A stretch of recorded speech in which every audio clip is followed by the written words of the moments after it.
Hi guys, and welcome back to the channel. In this video, we're going to react to 10 live TV tragedies.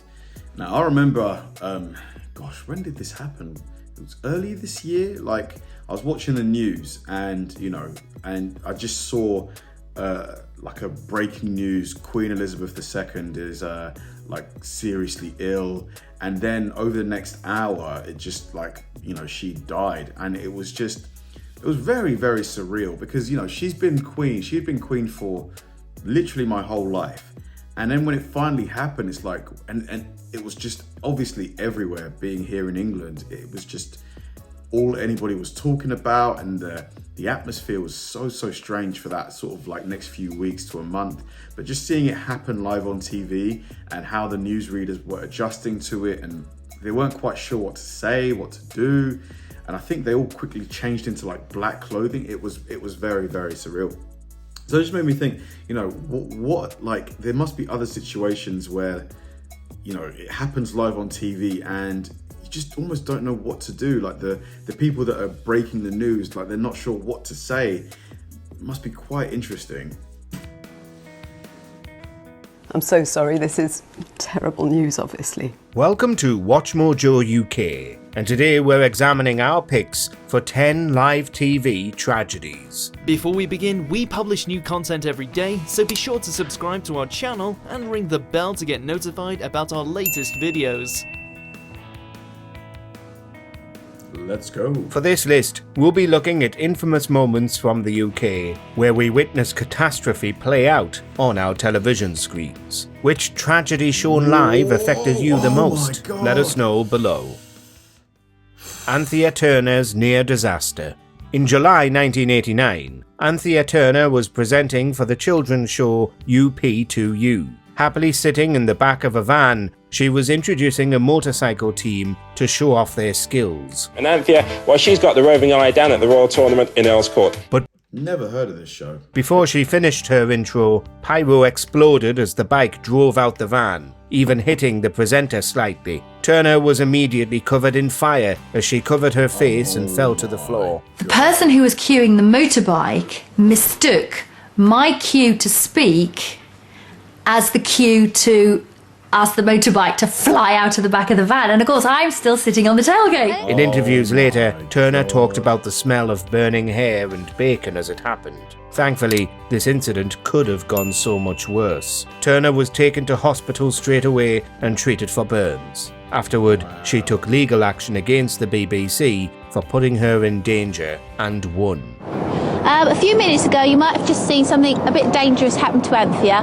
Just here to say she's okay, she's just gone to first aid and she's going to have a nice hot cup of tea because she's got some shock. Stunt gone wrong. Man, why didn't they show it? I'm guessing it must have been quite graphic. The morning BBC programme, The Late Breakfast Show, hosted by Noel Edmonds, is perhaps one of the most dangerous series to air on UK TV. And this is down to the stunt segment Give It a Whirl. In September 1983, Richard Smith was going to drive his car off a ramp and clear a row of vehicles to break the world record with a 232-foot distance. He's coming up to the ramp now, he's going very, very fast. Instead, we witness Smith's vehicle rotate in the air and crash upside down onto the other cars. A badly injured Smith was trapped in the flattened motor for some time. Well, obviously we'll keep you posted as to exactly what happened with that attempt. Luckily, he survived. However, this incident, mixed in with Barbara Sleeman's injury and the death of stunt performer Michael Lush during a rehearsal, caused the show to be cancelled.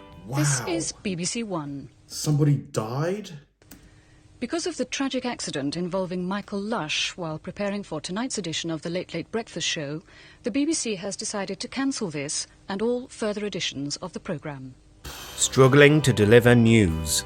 Being a news broadcaster can be tough. On top of the pressure of performing live, often you have to read out some of the worst stories possible as millions watch you. And in December 2022, the struggle became too much for BBC's Joanna Gosling. As she spoke about the tragic news of 3 children perishing after falling through an iced lake in Solihull, Gosling couldn't hide her emotions. Sad news to bring you. We're hearing that 3 boys aged 11, 10 and 8 have died. Sad. after being pulled from the icy lake in Solihull. She soon began choking up reading the report and had to pause to compose herself before apologising to viewers, which wasn't necessary. Emergency crews got there incredibly quickly, within 7 minutes. Frozen lake. Ugh.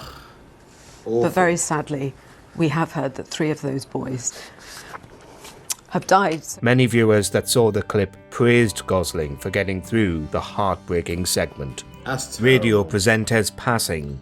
Yeah, 3 boys, young, 11, 10 and 8, Like, if you've got kids in your family, you don't even need to have kids to, just be, shocked at something like that happening. It's terrible. While this didn't happen on TV, but instead on the radio, this tragic incident deserves to be included. For years, DJ Tim Goff had been the voice of the airwaves for Suffolk and the east of England. In October 2022, he was presenting his breakfast show on Gen X radio as he worked from home. After reading out a bunch of birthday messages, Goff queued up a tune to play. Bill Wyman, born in 1936, making him 86. That's an awful lot of candles to blow out today. But halfway through it, the music cut out suddenly, leaving an eerie silence for several minutes. Then, another song started, yet that also went silent partway through. The beloved Goff had sadly suffered a fatal heart attack during this time. The murder of Harry Collins. Oh my God. Live on the air. It should have been a routine end to a 3-year planning row. In June 1991, BBC Look North and other journalists arrived in County Durham to witness a clash between the council and Albert Dryden. The local resident had built a bungalow without planning permission 3 years previously. As such, the authorities wanted to knock it down. Dryden, not getting the response he wanted, pulled out a firearm. Can you get a shot at this gun? While people believed it was an empty threat, he then fatally shot planning officer Harry Collinson. As people scattered, Dryden fired at the crowd, injuring police officer Stephen Campbell and journalist Tony Belmont. We were standing watching what was going on. Oh my The chief God. planner was trying to persuade the chap to... Dryden was arrested and sentenced to life in prison. Reportedly, he never showed remorse for what he did. Dryden was released in 2017 after suffering a stroke and passed away the year after. The Glasgow airport... Jeez, over planning permission, property? You killed somebody? Man, there's a lot of unhinged people out there. Really. Attack. In June 2007, a near-catastrophic attack happened at Glasgow Airport. Bilal Abdullah and Kafil Ahmed had filled a jeep with propane and petrol canisters, then rammed the vehicle into the side of the airport's building, hoping to maximize damage during the school's summer holiday. Instead, a concrete pillar stopped them from going too far. But Ahmed doused himself in petrol and set himself ablaze before attempting to attack people with more accelerant. Thanks to the police and courageous bystanders, both were subdued and arrested. Ahmed died from his injuries, while Abdullah was jailed for at least 32 years. Live footage of the Jeep burning and the destruction that it caused showcased how lucky we were that the duo wasn't successful with their evil plot. The final performance of Tommy Cooper. From a park in front of your very eyes. The audience laughed at the slapstick skit. However, this was all very real. When the production realised this wasn't part of the act, they cut to the adverts. Sadly, Cooper had suffered a heart attack and wasn't able to be revived. Oh my God. The demise of Gareth Jones. Damn, man. Imagine being in the audience. You're thinking, what's going on? And then it slowly starts dawning on you. People start whispering. You realise something's happened. And then you hear he's dead.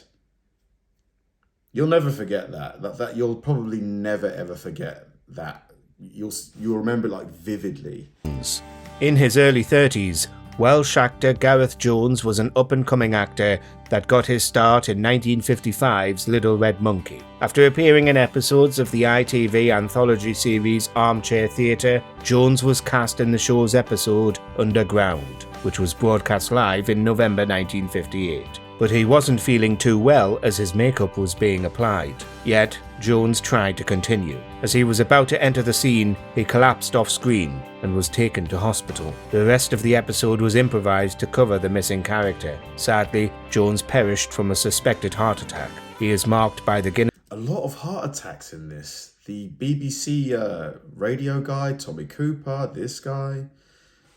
World Records as the first actor to die on live TV. The Hillsborough disaster.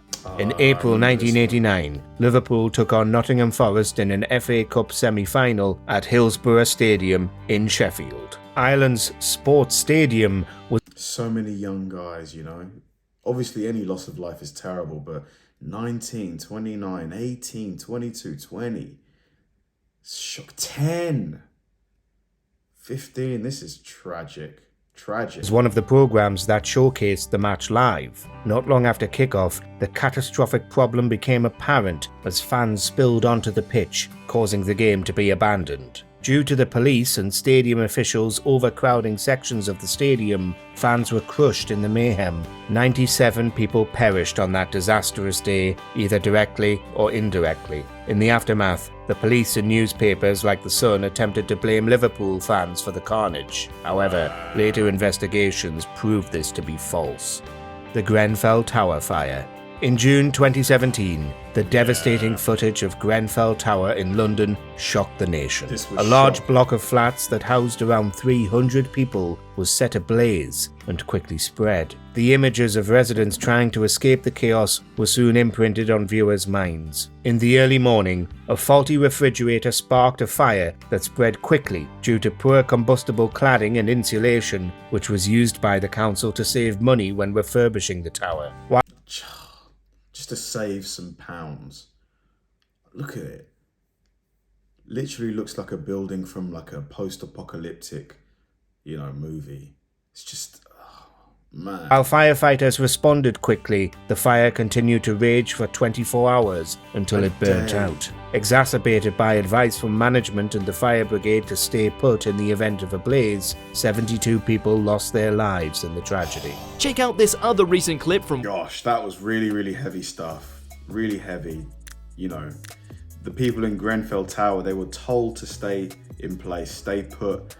Why were they told that? Like, why would you, if you're in an apartment that's on fire, why would they tell you to stay? Especially if there's a way for you to get out. I just don't get it. I just don't get it. But obviously in that situation, the people, they're listening to instructions because they think that, you know, the firefighters, they have the expertise, which is, you know, what you would assume. Just crazy. And the people that installed that cheap cladding just to save some money, I really hope that they were made to pay for that dearly. Thanks for watching, guys, and I'll see you in the next one.